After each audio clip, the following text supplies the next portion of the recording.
चलिए जी। तो बहुत सारे अभ्यर्थियों के कम्युनिटी बॉक्स में आपके द्वारा जो पोस्टें हुई, जो आपने पार्टिसिपेट किया, उसके अलावा अलग अलग सोर्सेज के माध्यम से फाइनली डेटा आ गया है। चलिए एक बार फिर से उत्तराखंड पुलिस कांस्टेबल भर्ती मेरिट की बात करेंगे, जो कि एक्सपेक्टेड मेरिट रह सकती है। और ये मेरिट शायद उत्तराखंड पुलिस कांस्टेबल के इतिहास में एक अजीब और विचित्र मेरिट रहने वाली है, क्योंकि जो क्वेश्चंस का लेवल था और जिस हिसाब से आयोग ने बच्चों के साथ, एक तरह से कह रहा हूँ मैं, अपनी दुश्मनी निकाली थी या फिर अपनी भड़ास निकाली थी, वो तो मतलब नेक्स्ट लेवल के, चाहे वो रीजनिंग के सवाल को लेकर हो, चाहे वो अदर सवाल को लेकर हो। अगर हम क्वेश्चंस के रेशियो की बात करें तो आज के पेपर में जो ये मेरिट की बात करेंगे हम 100 मार्क्स के बाद में, 100 मार्क्स का जो पेपर हुआ था उसके बारे में बात करेंगे। फिजिकल के मार्क्स आप अपने उसमें जोड़ लीजिएगा, तो उसके बाद कितने मार्क्स आपके बन रहे हैं कैटेगरी के अनुसार कमेंट सेक्शन में बताइएगा। इसके बाद जो फाइनल मेरिट लिस्ट हम लेके आएंगे फिजिकल और रिटन को लेकर आएंगे।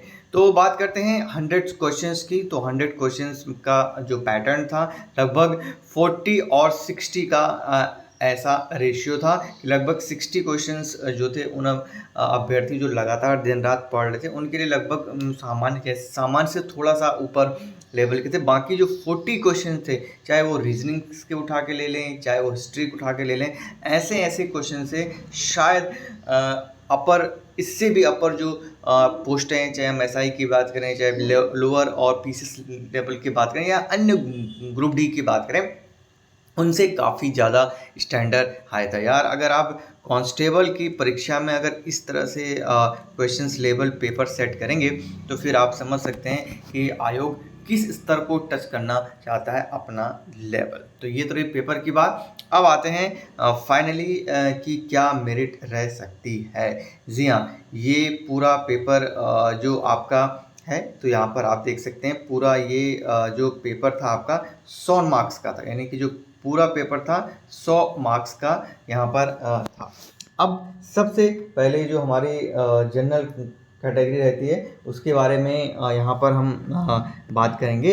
तो जो जनरल की कैटेगरी है उसमें अगर हम मार्क्स की बात करें तो ज़्यादा से ज़्यादा अगर बच्चे पढ़े होंगे और जो उस लेवल को टच कर रहा होगा तो 53 से लेकर 55 के बीच में उसके मार्क्स रह सकते हैं। और इतने में प्लस अपनी, अगर आप फिजिकल 90 से ऊपर है तो आपका सिलेक्शन डन है।